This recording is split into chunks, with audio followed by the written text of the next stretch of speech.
Welcome to the IVM Podcast Network. TFG Football is an IVM production, and you can also check out their other awesome shows like Geek Fruit with fellow and television geeks Tejas, Jishnu and Dinkar as they discuss the world of science fiction and nerd culture. You're listening to TFG Football. Hello and welcome everyone. This is the TFG Indian Football Podcast, and joining me in the studio is Kevin as usual, and Chiranjit is joining us via phone call. Now we start with, of course, yesterday was a match. India under-19 played against the Singapore under-18 team, and this was a complete demolition, 7-2. Oh yes. Great score. Two hat-tricks. Yeah, two hat-tricks by Edmund and Rashid, if not wrong, the other player. Well, it's a great score. I mean, when they started, India was 1-0, 1 goal down. Then they came up and were like, wow. It was 2-2. Yeah. But after that, it was all India. Yes, it was all India. Kudos to the team. Keep at it, and great goings ahead. Wish you all the best as well. Now. Again, we come back to the 100-year-old clubs, East Bengal and Mohun Bagan. And Chiranjit is joining us via phone call. Hey, Chiranjit. Yeah. What news do you have from the Kolkata clubs? Oh, well, obviously, you can trust them to are they, right? Okay, before you start, are they planning to start a political party as well? Everybody wants in on them. It's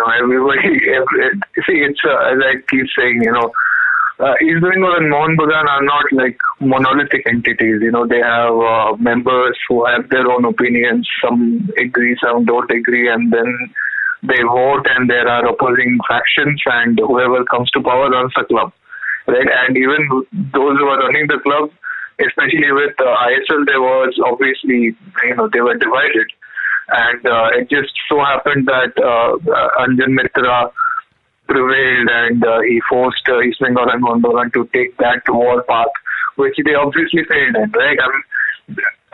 So look, I appreciate bravery when I see it, but at one point you have to realize that just going out and speaking big words to the media and saying we deserve or whatever XYZ. Look, it has become a business. Indian football, ISL, I-League, the whole thing has become a business, and if it's a business, you have to get it done at the business table. Just threatening with movements, it worked against AIFF because AIFF is actually it's an elected body, just like East Bengal and Mohun Bagan. And the Reliance are not elected body. They don't care about public opinion. They just do their own business agenda, and that's what they're doing with ISL. So, this did not work. And ISL is getting AFC recognition now. They have done that bit. So, it seems East Bengal and Mohun Bagan won't be there. Now, everybody seems to think that there is a crisis and everything. I think there's a problem, but not that much. Mohun Bagan President Tutu, I think there is a problem, but not that big. Mohun Bagan President Tutu Bosu just resigned. But how long has that been? I think we reported it last week at some point. It still has not been accepted. Okay. So we don't really know what's going on with that. Whether he's still the president or he's no longer the president, he has stepped down. It's a bit of a mess right now. East Bengal also has two factions. One believes that they should pay franchise fee and play in ISL. The other believes no. We should not pay franchise fee. Why should we pay franchise fee? We are here on our merit or whatever it is. It's hard. I'm better aware of the power equation in Mohun Bagan than in East Bengal. In Mohun Bagan, it's Tutu Bosu and his son Sinjay Bosu, who are the money people. Tutu Bosu has funded the club when they have not had sponsors for a while. But Anjan Mitra, he basically provides the votes in the club elections, and there's a club election coming up in September. So they don't want to piss him off because then a lot of the members may vote against them. So, and Anjan Mitra, he wants to hold on to the power. in the club, and there are lots of officials who are with him within the club. And if they just agree to pay a franchise fee and play in ISL, they will have to get in a corporate sponsor who will want majority shares, therefore the control of the football team. So it's happening there. So you can see right now that Tutu Basu is maybe there, maybe not there. There's a big question over who's running the club at the moment. There's a perception of a power vacuum, right? And suddenly all these political parties are just jumping in. Trinamool Congress has been there forever. From the beginning, West Bengal Chief Minister Mamata Banerjee came out in support of East Bengal, Mohun Bagan and all that. They said we'll keep fighting and etc. etc. They held joint meetings. Then BJP suddenly started making noises. Apparently, Kunal Sen, who is a parliamentarian, he wrote a letter to the sports minister, the central government sports minister, Vijay Goyal, who has even brought this in the attention of the Prime Minister, Narendra Modi. And now we have the West Bengal state BJP secretary who is writing to the sports minister regarding the same thing, that please look after East Bengal and Mohun Bagan. They should not be sidelined. Apparently some CBIM leaders are also monitoring the situation. They also want to get in on the action, and everybody is sending that message that, hey, East Bengal, Mohun Bagan, we're with you. We will be there with whatever the situation is. We will be there to help you out. See, these clubs, especially in South Bengal, they are huge. They evoke a huge emotional response from voters, right? So if you don't want to be on the other side, if they are having trouble and some political parties seem like it's helping out the clubs, they will generate a lot of sympathy, and a lot of support. So many politicians and so many former footballers have been brought into politics by Trinamool Congress, and they have. Now, before you move ahead, I want to ask: are these political parties? Do they have the owners, the management of the team? Do they have something to do with the political parties? Yes, obviously. Or is it them just gaining votes? Right now, both East Bengal and Mohun Bagan are very close to Trinamool Congress, right? Tutu Basu fought election for Trinamool Congress. Sanjay Basu as well. He was in the Rajya Sabha as a Trinamool Congress elected parliamentarian. Even same with East Bengal. What if you party officials, Trinamool Congress party officials were appointed in the club, and vice versa. Some of the club officials became major figures in the Trinamool Congress party. I think it's funny how both the clubs have shifted, because East Bengal actually had a lot of CPIM influence in the past. Because a lot of the Bengal community, those who have former Bangladeshi heritage who came over as migrants after partition and after the 1971 Bangladesh war, or who still come over. I mean, a huge amount of them joined the left, politically back then. And a number of major CPIM leaders are self-confessed East Bengal fans. So I don't know this to be true, but I'm pretty sure that the last two chief ministers that West Bengal had, Jyoti Basu Buddhadeb Bhattacharya, both were major East Bengal fans. And Mamata Banerjee is the first chief minister in many decades in West Bengal who is a Mohun Bagan fan. So East Bengal has a lot of leftover left influence, and both of them have a lot of Trinamool influence, and that is why I think BJP is trying to get in and get some of that influence for themselves. So that's what it is happening. But is there any progress being made on resolving the situation, or anybody has any idea what kind of team they will be able to make with ISL draft happening? Nobody knows. I don't really think any practical headway is being made. Ken, what do you make of all this political intervention into football clubs and then finally this looks like politicians are showing their true colors. At the end of the day, the management does have politicians who are part of these parties. What I feel is politicians just look for an opportunity, and East Bengal and Mohun Bagan have really presented an opportunity to all. It's an open offer. Everybody come and just take advantage and work it in your favor. That's the call that both teams have given out. But coming back to football, at least East Bengal is making the right moves over here. We've seen the rumor signings that are going on. They're trying to get in players. We're not sure yet that as all players, most of them have been snapped up by East Bengal. But we do not say anything from Mohun Bagan here. Neither is Sanjay Sen moved away. Neither has any rumors been linked to Mohun Bagan coach being replaced or any player transfers.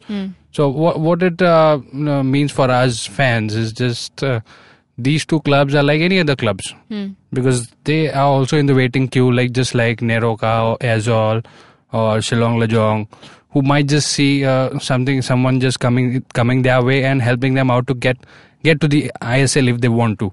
So it's not anything special that these two have been doing. They're just waiting for somebody to come and help them out. No, that's the big difference here is that East Bengal and Mohun Bagan did have offers lined up of companies who wanted to finance their move to ISL, but they have factions within the club who don't want to give up their power in the club, which would happen if you get a 30 crore or 25 crore sponsor in. They will want control over things.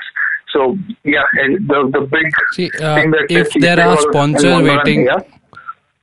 Chiranjit, if there are sponsors waiting, I don't understand why they're asking for the waiver of the franchise fee. Because some officials don't want to give up their power within the club. So they're just playing a dirty game within the team, right? And making all the fans suffer for this. I do understand giving up power. Look, some of the officials, I'm not a big fan of it. I have always said that East Bengal and Mohun Bagan should at the end make the compromise if all this shouting and demanding did not work. Then say we have lost and okay, you win, we will pay the franchise fee and play under your rules. East Bengal and Mohun Bagan should make the jump to ISL, but some of these officials have made a career out of being an East Bengal and Mohun Bagan officials. So that's like pretty much their livelihood and identity now. But if a sponsor comes and takes away that power, they become nothing. So they're doing this for themselves, not for the club. Yeah, it's just pure selfish. And because they are powerful within the club, the other faction is not being able to just move without them. So that's the impasse. That's where the whole thing is getting stuck up. So yeah, that's where we are. Chiranjit, right now. if we just take a step back and understand what are the major points, the major demands from both the clubs. One, I understand, is they do not want to pay the franchisee fee. And second, is that they want to retain the power of having players being selected by themselves? Is that also a part of the demand? Not really. The retention of players is not an issue with East Bengal and Mohun Bagan. They want to play out of Kolkata. Okay, that is the second issue. That's the second big demand. But that can be worked out. I always say, if you go past the first one, if you settle whether you're gonna pay franchise fee or not, and whatever it is, once you've got your bid in, then there is room to work out the second part, whether they're going to play out of Kolkata or have to move away somewhere for 2 years. I think even I think there were some positive things happening because of the intervention of the state government. They could have worked it out with Atletico de Kolkata down the line, but because these particular officials did not want to lose out on the power, they blocked the whole thing on the first issue itself, the issue of franchise fee, which these guys would not have had to pay. Whoever came in as the sponsor would pay that franchise fee. But it's just about some officials holding on to power within the club, man. And we don't realize how much influence this gives them. You are a big time East Bengal Mohun Bagan official. It gives you a big stature in society. It opens doors for you politically and in the business world, and you control a lot of people. who offer you their services, because they also want to move up in the club through you. It's huge social capital, and that's part of the reason why they don't want to give it up. Now, this is all the mess that's happening within the management, and then their connections with the political parties, A, B, C, whoever that they are. Now the fans are doing, should I call it their bit about their petition, but it says they're doing their bit to add to the mess. It says include EBMB into the top league of India. They filed a petition for it, and they've asked everyone to sign it. But aren't they playing in the top division league? Because I-League is called the so-called top division league. So what is the petition about? I think they mean the future top division league. Well, the fans are really confused here, just like the ones running the Indian football. I mean, what do you make of the petition here? Useless. I don't think it's going to do much. I don't disagree to the intent. The questions raised, like 3 saal ho gaya, so 15 crore into 8 into 3, that's about 360 crores in franchisee fee money. Where did it go? That's the question they are raising. And there are huge rumors going around in social media how many teams have actually paid that franchise fee, and all kinds of conflicts of interest being discussed. But those are just rumors at this point. There are no proof of any mishandling of funds or money not being paid or anything like that. Simply because ISL from 2014 to 2016 has been a private tournament, and they don't have to disclose their financial information at all to the public. It's not like I-League, where there is, for club licensing, you have to go through an auditing process, and you have to just, clear your accounts before you can play. It's nothing like that. ISL is a closed league. It's a private tournament till now. I mean, it has not been officially declared to be an AFC recognized league. And if they are recognized, they will have probably a cleaner financial structure from 2017 onwards. But 2014 to 16, I don't even know if they can get that information from RTI, because this was a private tournament.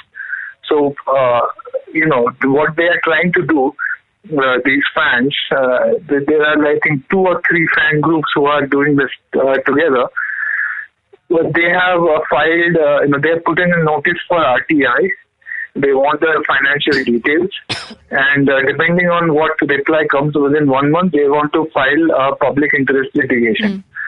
But I don't think they can do anything really. Even if something wrong was done, this particular action may prove just futile to unearth it. It's simply because if it's a private tournament, I don't know how much they can influence it through judicial process, and it simply adds to the bad will and the bitterness that is going around in the environment. I don't know. Maybe it's a waste of time. Maybe I'm wrong and it's a right thing.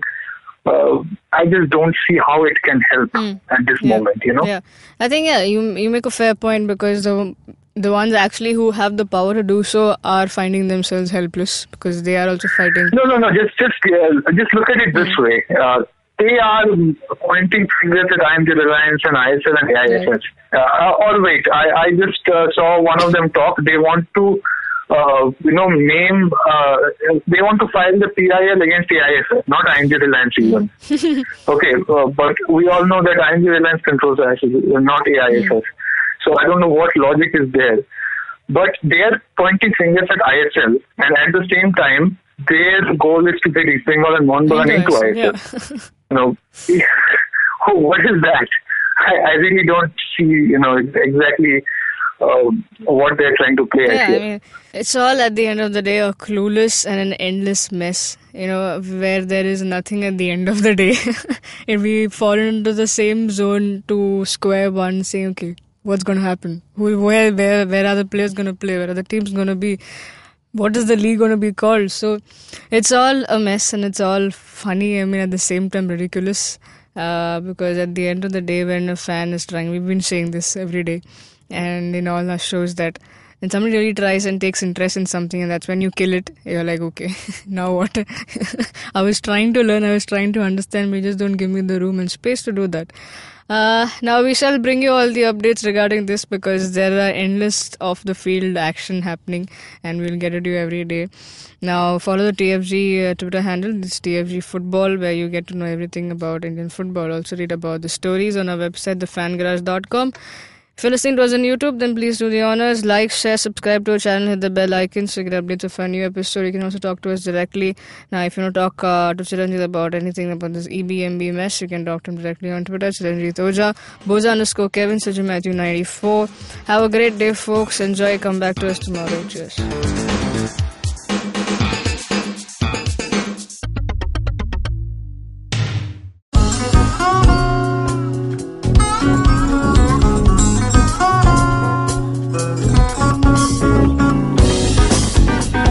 That was Tantrik Steve from Hansraj College, Delhi, performing at IIT Bombay's Mood Indigo.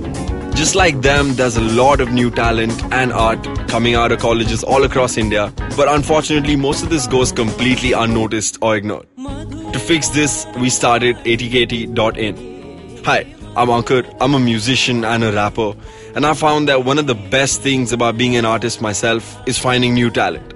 Through atkt.in, Tanya, my colleague who's a dancer, and our whole team really is putting all of our efforts into discovering and promoting all the coolest talent that's coming out of colleges all across India. And this goes up on our website, our social media, TV, radio, and now, of course, this podcast with IVM. Make sure you go to our website, support the talent with your likes, your shares, your comments. All of that really matters. Go ahead, check it out. atkt.in.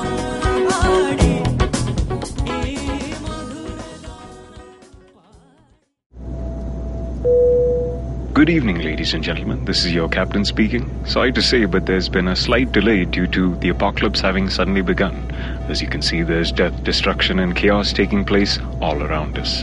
But don't you worry, food and drinks will be served shortly, and I would recommend checking out IVM Podcasts to get some of your favorite Indian podcasts. We'll keep you going till this whole thing blows over. Thank you.